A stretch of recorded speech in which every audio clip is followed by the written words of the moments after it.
안녕하세요. 조용히 회사 다니는 사람입니다. 네, 오늘은 2024년 1월 27일, 토요일입니다. 한 주간의 제 S&P 500 투자 일지 녹화하는 날인데요. 이번 주는 제가 월급을 받았기 때문에 목표 달성률이 0.93% 크게 올랐고요. 아무튼 오늘 영상의 주제는 자본주의, 우리가 자본주의 시대에 살고 있잖아요. 자본주의에 필연적으로 따라오는 통합 팽창에 대해서, 인플레이션을 촉발하는 통합 팽창에 대해서 이야기를 해보고, 그리고 이를 통해서 우리가 왜 S&P 500에 투자를 해야 되는지 그 이야기를 맨날 했던 이야기지만 또 해보도록 하겠습니다. 그에 앞서가지고 그래프가 좀 작아서 잘 안 보일 수도 있는데, 전 세계적으로 M2 광의 통화라고 하는데, 돈으로 이제 할 수 있는 단기 예금, 그리고 실제 돈, 통화들, 달러, 원화 뭐 이런 것들 다 포함해가지고 세계적으로 통화량이 이렇게 증가할 때 S&P 500도 이와 비례해서 올라갔다, 이런 걸 보여주는, 관계를 보여주는 그래프가 이렇게 있고요. 왜 이런 생각, 자본주의에 대해서 이야기를 하고 싶어졌느냐? 제가 IRP 계좌에 IRP 계좌는 안전자산 30%를 반드시 지켜야 되는, 이게 S&P 500 같은 경우도 변동성이 이제 있기 때문에 손해를 볼 수도 있고, 그런 위험자산은 70%까지만 투자를 할 수 있고, 반드시 30% 정도는 안전한 예금 등으로 채워야 되는 조건이 있거든요. 그래서 저 같은 경우엔 이 보시는 것처럼 우체국 정기예금을 하고 있고, 그리고 롯데손해보험에서 예금자 보호가 되는 그 1년짜리 4.5% 정도 이율 되거든요. 거기에 이제 이렇게 가입을 해서 운영을 하고 있는데요. 거의 잘 들여다보지 않는데 이번에 얼핏 보니까 이자가 꽤 많이 붙었더라고요. 우체국 예금은 돈이 얼마 안 되지만 지금 58,000원 들어가 있고 불어났고, 롯데손해보험 개인 IRP 이거는 무려 249,000원, 1년도 안 돼가지고 이렇게 이자가 붙었습니다. 그리고 토스뱅크를 보니까 미국 국채를 또 투자할 수 있게 되어 있더라고요. 26년짜리, 만기 26년짜리 국채에 투자를 하면은 무려 6.5%의 수익을 주는데, 저희가 이런 이자들, 예금이나 뭐 CMA 이런 계좌를 통해서 이자를 받고 있잖아요. 이런 이자는 도대체 어디서 나오는 걸까? 한번 좀 자세히 들여다보도록 하겠습니다. 제가 2013년, 2014년쯤에 EBS에서 우연히 자본주의라고 하는 다큐멘터리를 봤는데 너무 인상 깊어가지고 거기서 이제 발간한 책도 이렇게 2권 다 사서 한 번씩 싹 읽어보고, 이번에 한 번 더 읽어보려고 10년 정도 지났잖아요. 읽어보려고 하고 있는데, 거기 이 자본주의 다큐멘터리 일부의 제목이 뭐였냐면은, 보통 일부는 아무래도 제일 중요한 스타트이기 때문에 자본주의 핵심을 저는 이야기를 했다라고 보는데요. 자본주의 일부, 돈은 빚이다 인데요. 왜 빚이라고 생각하느냐, 이 다큐멘터리 일부에서 정확하게 보여주고 있습니다. 돈이 이제 계속 늘어나게 되고 이로 인해서 인플레이션이 발생할 수밖에 없는데, 여기 이 다큐멘터리에서 캡처를 해온 건데요. 이렇게 예를 들었더라고요. 한국은행에서 5천억 원의 화폐를 발행을 했죠. 그래서 이 사과은행에다가 이 5천억을 모두 대출해 줬습니다. 그럼 사과은행은 이 사람 일에게 5천억을 빌려줬고, 사업가라고 보면 되겠어요. 그럼 사람 일은 사람 A에게 5천억의 대금을 물품을 사오고 5천억의 대금을 빌려온 것만큼 지급을 하죠. 근데 사람 A는 자기 금고에다가 5% 정도 현금을 이렇게 넣어놓고, 나머지는 다 갖고 있기, 그러니까 오렌지 은행에다가 돈을 넣는 거죠. 보관해놓고, 오렌지 은행은 또 대출을 내주는 거예요. 근데 대출 내줄 때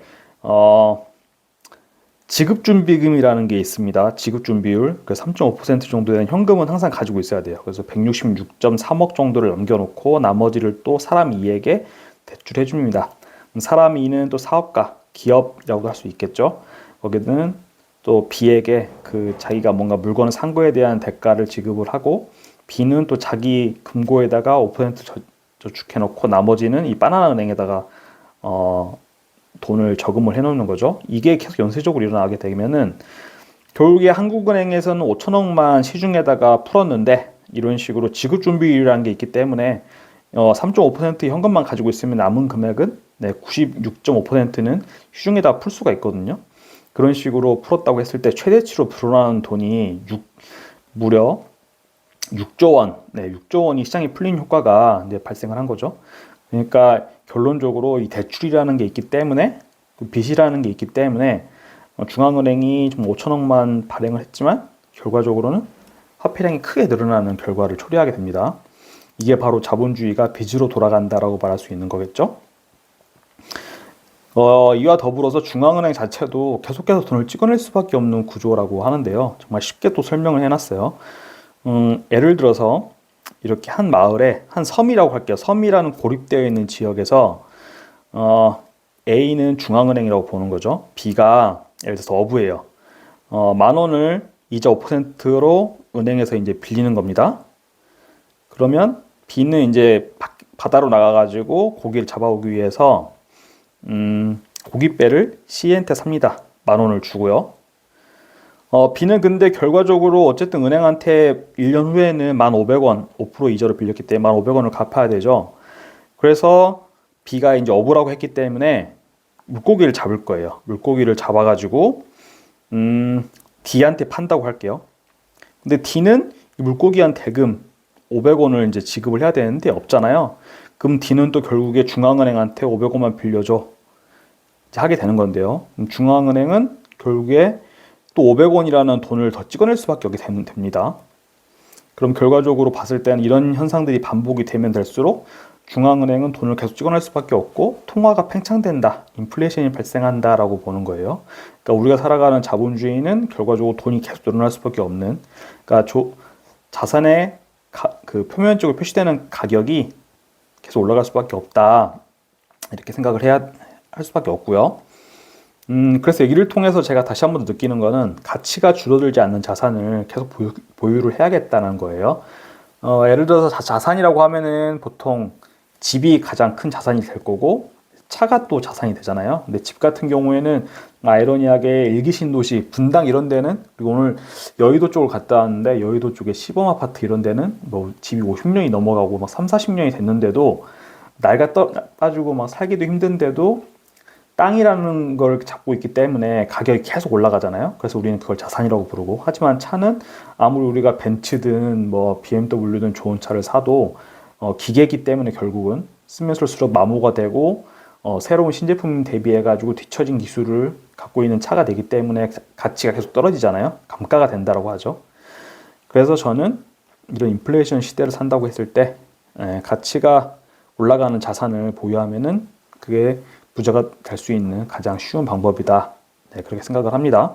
그리고 월급만 해도 제가 기억나는 게 2012년도 신입사원 때 50대가 넘으신 회사 생활 뭐 20, 30년 하신 부자님 정도가 이제 온천지응수로 1억을 넘긴다, 이런 이야기를 들었던 기억이 있는데, 요즘에 보면은 웬만한 이름 있는 대기업들 보면은 30대 과장급들, 정말 돈 많이 주는 반도체 쪽이나 이런 데는 대리급, 20대 막 대리급들도 온천지응수로 1억을 넘기는 게 이제 더 이상 드문 일이 아닌 게 됐죠. 오히려 흔한 일이 되었고요. 우리나라도 기축통화국은 아니지만 경제 규모로 봤을 때는 세계 10위권의 뭐 그 정도의 국가지만, 광의통화, 한국은행에서 가져온 자료인데 통화량은 계속해서 늘어났습니다. 우리나라만 해도. 이와 더불어서 소비자 물가지수도 제가 그래프를 그려봤는데 계속해서 이렇게 늘어나는 거를, 물가가 계속 오르고 있다는 걸 보실 수가 있겠죠. 그러니까 결과적으로는 아파트라고 했을 때, 예를 들어서 여기에 표면적으로 표시되는 액면 가격은 계속해서 이제 높아질 수밖에 없는 게 되겠죠. 근데 여기서 착각하지 말아야 될 게 있어요. 제가 미국의 M2 통화량, 통화 증가율 그래프를 좀 봤는데 다 뭐 대부분 오르는 추세였지만 이례적으로 2020년 코로나 팬데믹 때 무제한 양적 완화를 했잖아요. 그래프의 기울기가 그전에는 완만했었는데 급격하게 늘어난 걸 볼 수가 있습니다. 그래서 이후로 좀 줄어들고 있고 아마 다시 이렇게 완만한 기울기로 가지 않을까 싶어요. 이때 우리가 놀랬던 게 아파트 가격이 정말 자금을 하면 1억씩 2억씩 막 올랐잖아요. 이런 거에 대해서 일반적인 게 아니고 정말 특수한 상황이었다. 그때 어떤 분위기에 도취돼 가지고 잘못된 판단을 하지 말아야겠다, 그런 생각을 하고, 제가 또 S&P 500에 투자하면서 가장 리스크라고 생각하는 게 중국과 러시아, 그리고 북한 같은 공산주의 진영에서 혹시나 지금의 자본주의를 뒤집고 정말 예전에 마르크스가 꿈꾸던 그런 공산주의, 그런 사회주의 시대로 넘어가면 어쩌지? 지금의 우리가 배워왔던 시스템과는 달라질 수도 있겠는데 이제 그런 걸 제가 리스크로도 보고 있거든요.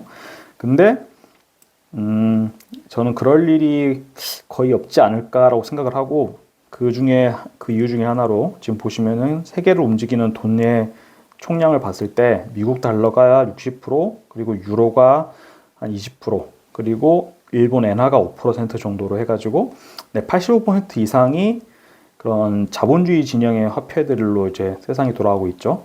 그래서 지금 내가 익히고 배워왔던 자본주의 시스템이 최소한 내가 살아있는 동안에는 유지가 되지 않을까, 이제 그런 생각을 하고요.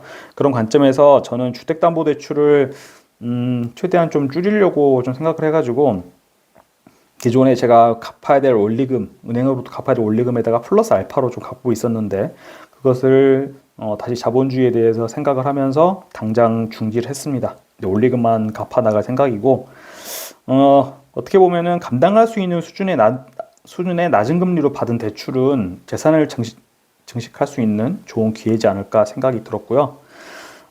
다시 한 번 더 자본주의 원리 되새겨 보면은 가치가 미래에 증가할 가능성이 높은 자산을 얻기 위해서, 그러니까 아파트, 좋은 곳에 있는 아파트나 혹은 저처럼 S&P 500을 사기 위해서든 그런 거를 위해서 빚을 내는 거는 지극히 당연한 행동들이라고 생각을 하고, 우리나라 같은 경우에는 이제 안전장치를 또 국가에서 만들었죠. DTI, DSR 이런 게 있는데 결국에는 너가 빚을 올해 벌어들이는 돈 한도 내에서 건전한 수준으로만 빚을 내라 인데 DTI나 DSR에 따라 가지고 계산 방법이 약간 다른데 결론적으로 보면은 대충 한 달에 버는 돈에서 40% 이내로 원리금, 그러니까 빚과 원금을 상환할 수 있어야 된다 로 보면 될 것 같고요. 저희는 한 15% 정도 수준으로 빚을 갖고 있기 때문에 건전한 상태이지 않을까 생각을 합니다. 그리고 그 자본주의 다큐멘터리에서 이런 말이 나와요. 우리의 통화 시스템에 빚이 없으면 돈도 없습니다. 1940년대에 연방준비은행 의장이 이런 말을 했다고 합니다. 그럼 이제 S&P 500, 제가 이번 주 투자 이야기를 좀 해봐야죠. 25일에 제가 월급을 받았고 타이거 미국 S&P 500 128주 정도를 이렇게 매수를 했습니다. 한 200만 원 상당 되는 금액이고요. 그리고 VO 같은 경우에는 올해 전략으로는 현재 주가 대비 한 10% 정도 빠진 다음에서나 한 달에 한두 주 정도 매수를 할 거고, 그 전까지는 매수를 거의 하지 않을 것 같습니다. 그래서 올해는 연금저축 계좌 그리고 IRP, ISA 계좌 위주로 해가지고 타이거 미국 S&P 500을 주력으로 모아갈 계획이고요. 그리고 S&P 500 포트폴리오는 내 월급을 받아가지고 200만 원어치 이렇게 S&P 500 샀지만 50% 넘는 수준으로 S금을 보유하고 있다. 그리고 작년 말 기준으로 저의 2024년 투자 수익률을 기록을 해보려고 해요. 총 평가 금액은 작년 말 대비해서 880만 원 정도가 늘어났고, 여기에는 월급도 있고 지금 보니까 환율이 3% 이상 연말 대비해서 올랐기 때문에 거기서 환차익을 좀 봤죠. 그렇게 해서 자산이 늘었다. 그리고 마지막으로 경제적 자유 목표 달성 현황인데요. 전체적으로 나와 있는 그래프죠. 25일에 월급을 받아가지고 앞서 말씀드렸다시피 달성률이 0.93%, 1% 가까이 올랐고, 저희 그래서 총 투자금은 S&P 500 투자 목적으로 할당된 금액만 해서 1억 7,500 정도를 가지고 있습니다. 그러면 오늘 영상도 좀 길어졌는데 여기까지 봐주셔서 정말 감사하고, 그러면 남은 주말 잘 보내시고 다음 한 주도 화이팅 하시길 바라겠습니다. 그럼 이만!